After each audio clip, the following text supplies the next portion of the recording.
This case will shake you. A 19-year-old son, accused of assaulting his own mother. But what starts as a shocking charge quickly unravels into something deeper, a mental health crisis, not a crime. Judge Fleischer doesn't just rule, he calls out the system and delivers one of the most emotional courtroom moments we've seen. Is this justice, or a failure in disguise? White right pointing backhand index. If your cry for help landed you in jail, what would you do?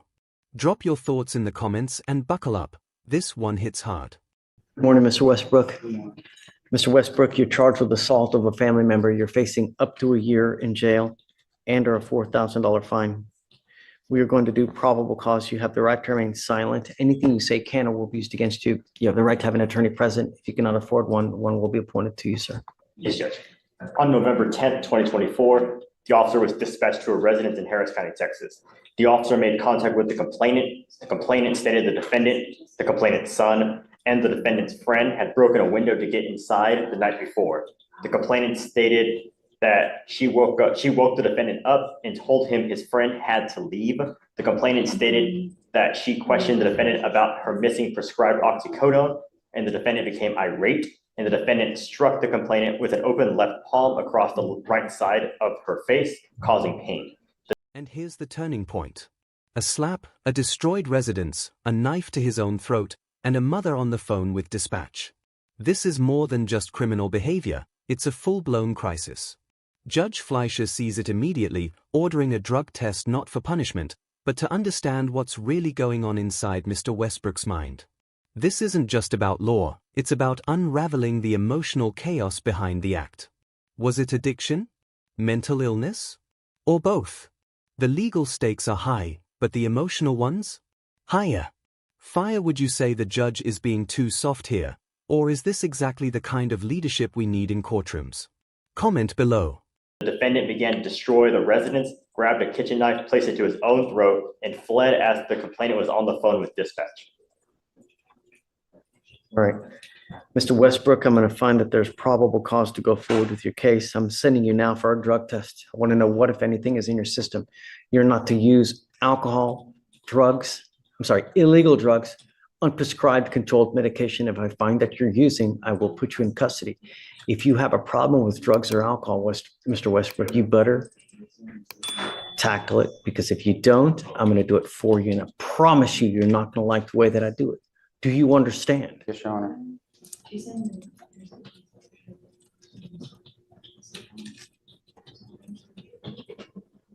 It's now, 12:10. All my lawyers are gone, and I need to get the results back, but it's not going to be. So we need to roll this case to either, tomorrow, Friday, come back and we can finish what we're doing. Now it's just too late for us to get the results and finish everything up. I'll let you pick whatever day you want to come back, but we have to come back and finish. Sir, How old are you? I'm 19, sir. What do you do for a living? Right now, I'm just working at a fast food place, trying to get back into college. Who do you live with? My mother, well, that's who I was staying with. I don't want to talk about the case. I only want to know what you're doing in life and see. I'm trying to get back. I'm trying to go to college. I'm at trade school to become a welder. That would be fantastic. I tell you what, there's no better way to make a killing than getting a trade like that. Then it's a great idea, Sure. right? Unless you want to go the school route. Either way, but you got to do something, because now is the time that you build your life, not at 46, at 48 to try to say, well, you know what, I'm going to go to college now. Most people have their careers by then. Sure. All right. So, we're going to send you for a test now. We'll have you come back, and then, we don't.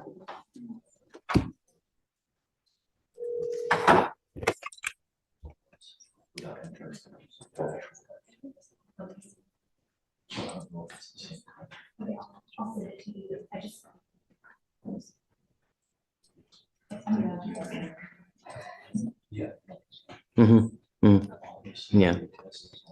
Yeah. Do you know the complaining witness? Have you guys reached out to this person? No, Your Honor. What is the relation? Relationship, the defendant's her son.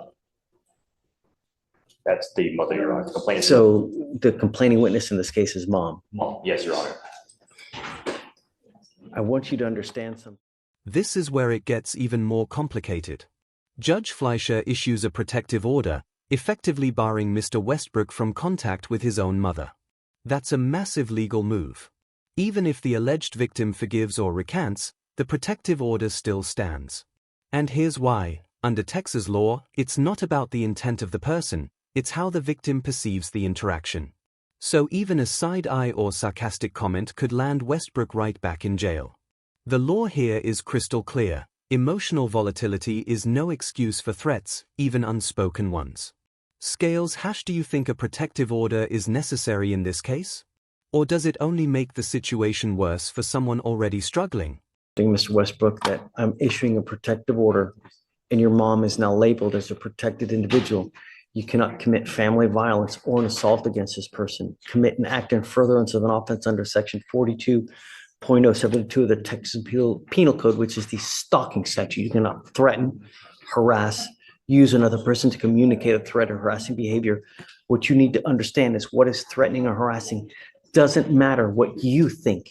It's how she perceives. So if I go like this, is that threatening or harassing? It most certainly is. And it can land you back into jail if you threaten or harass your mother. Do you understand? Is she here now? I want to send her right now. So what we'll do is,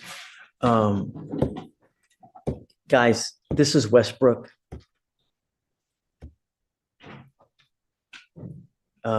We've got mom as a CW. Yeah, or I guess let me give you the cost number. You're right. I'm sorry. It's 253-8133. My concern is that when we have these cases and no one has spoken to the complaining witness, I order no contact. How are we going to do that here? Let me see, Judge Fleischer. I can step out and try to contact her. Yeah, do you mind? Let's see if we No, I don't can, mind. please. All right, so let me impart to you one more thing, Mr. Westbrook. You got out of jail because we gave you a free bond.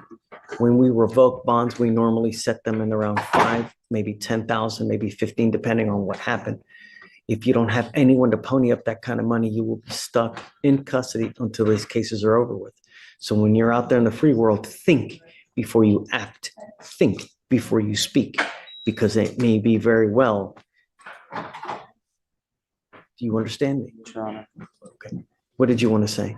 I don't want to talk about the case. I'm not. I was requesting, is it okay if I check myself? Now this is rare. A defendant in open court asks to check into a mental hospital. That's not deflection, that's desperation. Westbrook explains his mother was trying to get him admitted to Cypress Creek Hospital, under medical advice from his own psychiatrist. Instead of being escorted to a facility, he ended up in a jail cell. Judge Fleischer immediately recognizes the gravity of this moment and hits pause. Let's not say too much that could hurt you. This is the thin line between criminal behavior and mental health breakdown. Speech balloon, be honest, should we be arresting people in crisis, or helping them get treatment first? Into the mental hospital. It's not above the case, but that's where I was supposed to go. My mother had called my shrink, and she told my mother to call the police to take me to the Cypress Creek Hospital, and they told me they were taking me there. How did you get here today? Your mom didn't take you? No, How'd you get here? my friend took me, and because I was gonna sign myself into the mental hospital, Someone now, please. I called up here, and they told me, well, that you shouldn't do. Let's do this. Let's do this, because I don't want you to say too much, because you never know what you're going to say that's going to end up hurting you.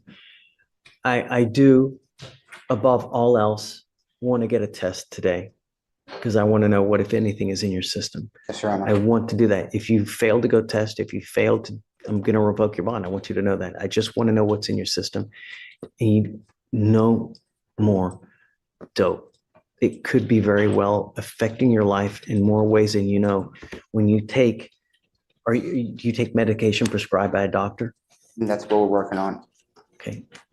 You got to find something if that's what they prescribe. You got to also have to understand that it may take a while to find something for you to get used to that. You know, when you start taking these psychotropic medications, you may take one and there's a side effect that doesn't agree with you.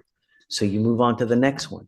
It may take a couple days, but you got to just wait, find the one that agrees with you, but give it time and be patient, because it affects everyone in different ways. So if you find that you're agitated, that you find yourself angry, just time out, relax. It's never the end of the world. Anything can always be resolved with time, love, care. So just take that. Your Honor. I'm going to appoint your lawyer. I'm going to see if we can get you one here real quick. Okay.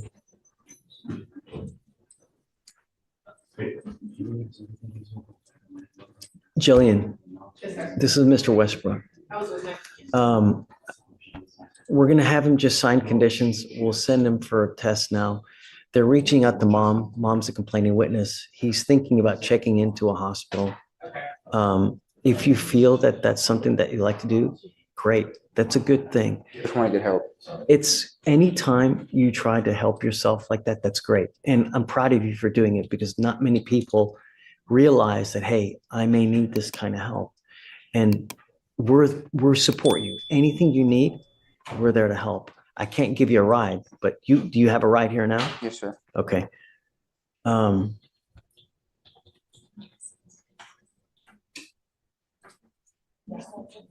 I guess bear with me a second. Just take a seat for me. I just want to wait to see if she was able to get in contact with your mom. Once we do, I'll bring you back up. We can talk. Okay. Thank you, Mr. Westbrook. And good job for coming, huh? Would you like him to return to address the results? We're not going to return. We'll send him off another day or two. Yeah. Jillian, you ready? Okay, tell me. So I just spoke to the complaining. You got a hold of her? Yes, I got a hold Yay. of her. She's his mother. She was extremely distraught. And then everything shifts. The mother, once believed to be a victim of assault, tells a different story over the phone. She's distraught. She says there was no intentional strike, just flailing during a mental health episode. Her goal? To get her son help, not to have him arrested. This part of the case hits hard. It forces us to ask, how often do cries for help turn into criminal records? How many parents regret calling for help when the system only offers punishment? Warning sign # the DA's office must now weigh recanted statements against the original police report. Do you believe the mom's story changed out of guilt, or was it misunderstood from the start? On the phone, she said that the defendant is mentally disabled. He has a lot of conditions, and he has these episodes. I didn't get quite a great understanding of what episodes is, but she had called his therapist or his psychiatrist, and the shrink instructed the complaining witness to get him transported to Cypress Creek Hospital. Okay. Because he was making threats of harm to himself. And so this complainant called the police in order to try to get their help in transporting him to the hospital, because she couldn't get a handle of it. So she says it was never an assault in progress call, and not one that she intended to make. She said when the police asked if the defendant was hurting her, she said no. So she is very distraught as to why this was filed. Did an assault occur? She says that when he's having episodes, he flares his arms around, and sometimes it could strike her, but it's not like intentional, is what she said. And she said she's not afraid of her son. She is upset that this happened when they were supposed to help him. She was just very distraught, Judge. And I don't. It really makes me mad how people ask for help, and then, instead of taking someone or helping someone into a facility, they just arrest because it's easier to arrest. We've literally set up a system now to where it's just as easy to not arrest them, and they still arrest them. I don't understand people. I can see if they didn't take him to Cypress Creek, they took him to wherever the designated location is, but there's a whole, it's just as simple now to take them where they need to go. No, I agree, Judge. I don't We need know. to start holding people accountable. Yeah. Yeah, she's very distraught and she So, said that he's on the way to. Did an assault occur? She says no. She said no assault occurred. Is there evidence that an assault occurred? Judge, this was just. Right, because we know a lot of people recant, but do you have any evidence that one occurred? I don't have anything right now, Judge. It was only filed 3 days ago. It wasn't even set for arraignment until, it was set, yeah. It's not even set until the 18th for arraignment, so I really don't have anything besides the offense report right now. So I can't look at body cam and see if she made any statements on scene. All I have is this read. Will you read to me the DIMS again, I guess? Let's, You want me to read the DIMS, Judge? yeah, or Yes. whatever you got to detail. I have the case jacket. Do it, Okay. please. On November 10th of 2024, officers were dispatched to a residence in Harris County, Texas. Upon contact with the complainant stated that the defendant, her son, and the defendant's friend had broken a window to get inside the night before. The complainant stated she woke defendant up and told him his friend had to leave. The complainant stated that she questioned the defendant about her missing prescribed oxycodone, and the defendant became irate, and the defendant struck the complainant with an open left palm across the right side of her face, causing Okay, pain. all right, so mom says that this happened? This is, yeah, according to the DIMS, but she told me something completely different on the phone. Michael, what do you think?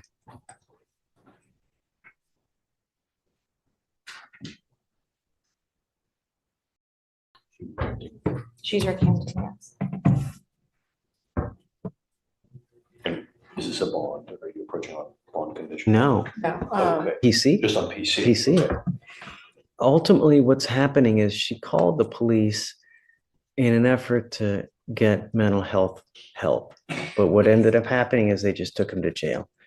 Now, she allegedly does say that assaultive behavior did occur, but now she's saying something completely different. What's right? Yeah, Judge, I mean, what they do this all the time. They say what actually happened to the police, and then they'll recant the second someone goes to jail. They want them out of the house to be safe because they're in danger at the time. And then when they realize the person actually went to jail and is being held accountable, they call us and tell us, well, nothing happened. I think at this point, I mean, I know that. time to watch the body cam and listen to the 911, but I think what she said at the scene is what we need to go off of based on PC. And what she's saying to us in the RIP call, we need to evaluate the case at that point. But what's in the offense report, what she told police at the scene, should judge how we evaluate PC for now. And I was gonna say, I would disagree. It's not your run-of-the-mill recanting, because the first phone call that was made was to his psychiatrist. And his psychiatrist says, call the police so they can transfer him to the mental health hospital. And so that's what she did based on the advice of his doctor. And so That's according to what she told me, Judge, that she called the shrink. Well, she called the person a shrink. So I don't know if it was a therapist or a psychiatrist, which is why I'm saying shrink. She told me that she called them first, but again, that's going off of her word. And if she's recanting now, I don't know how much. I think that for now, I'm going to find it. Okay. But I guess. Judge, in lieu of any drug testing right now, I mean, he can go today, but as far as like resetting him for tomorrow or Friday, he is Come up, supposed to Mr. Westbrook. he is supposed to be checking in today, as was the plan last week. Is that okay with the court? I'll get the proof that he's checked in. They've got a bed ready for him, and he's supposed to be going in today to the hospital. Will you, I'd like to test you real quick because I just want to know what's in your system. Will you go to the hospital afterwards? I think it may be a good idea, you know. Your life is valuable. You have only one. When you take a catastrophic move where it's you harm, it's something, it's not like Target you can. What Judge Fleischer says here should be required listening for every courtroom across America. This is not like Target. You can't return a catastrophic decision. He's not being dramatic, he's being real. The system failed Westbrook when it treated a crisis as a crime. But this judge is doing everything in his power to stop that spiral. No finger pointing, no lectures, just a heartfelt push for patience, resources, and recovery. And here's the kicker, he even offers to help the young man find welding work once he gets out. That's not just compassion, it's accountability with a long-term plan. Explosion symbol. If every courtroom took this approach, how different would our justice system be? Turn it. You can't, there's some things that you just can't come back from. If you have patience, then anything can be achieved. So don't make rash decisions. Take time, take care. We're here to help you as well. I want to help you. The goal for us is to have you leave better than you came. And if you give us time and be patient, we can help you with that. I have all kinds of resources, have all kinds of things at our disposal to help you. All you have to do are two things. Come back and stay in touch with Jillian. She's great. She will help you with whatever you need. She has a direct line to me that she can always call me. If you need anything, we have resources to help you out. But you got to stay in touch with us. And I think that that's a good call. If you make it down there, let me test you real quick. I'm not going to have you come back. Just go directly there to the Cypress place right after. As long as we know that you're there, I'm not going to revoke your bond. We will let you just take time that you need to go do what you need to do. But I got to know that you're there. Sure. If I don't know that you're there and I think you're out monkey business and not doing what you're supposed to be doing, I'll issue a warrant. I don't want to have to do that. So just please stay in contact with us. Do what you say you're going to do, and good things are going to happen. I promise. Sure. You can always get a hold of us. If you ever need anything, just come back here as well. We're always willing to help you with whatever you need. Do you have any questions? Okay. Let's set it off a week. I don't want to do a long one just to make sure that we stay kind of close with Mr. Westbrook. You know, she'll give you her number so that you can always get a hold of her. Okay. All right. But we'll also take care of costs. You won't have to pay for anything. So don't worry about the money. All you got to do is show up and stay in touch with Jillian. Sure. All right. So, quick question. When I do get out of the hospital, just let her know that I am getting out of the hospital, correct? So what happens is usually when you check in, we'll get a rough kind of figure for how long you'll be there. I don't know. It could be a day, it could be 2 days. The idea is to get you as the best way you can. And it may take a day or two, it may take a week. I don't know, but stick with it. Sure. You know, take your time. Rome wasn't built in a day, as the saying goes. It takes time. And if you've got the patience, you got the love, you got the want, anything can happen, you know, here soon. And I also have resources to get you on track. And there you have it. A teenage defendant, a heartbroken mother, and a judge who chose restoration over retribution. Mr. Westbrook will undergo a drug test and check into a mental health facility instead of facing immediate incarceration. Judge Fleischer saw through the chaos and gave this young man something rare, a second chance with support, not shackles. We saw legal fire, emotional depth, and a side of courtroom justice that actually gives us hope. The question now is, will Westbrook follow through, or fall back into the cycle? Let us know what you think in the comments. Thumbs up sign if you found this case as shocking as we did. Make sure to hit that like button, share your thoughts, and don't forget to subscribe for more jaw-dropping courtroom breakdowns. Help you with welding if you want it.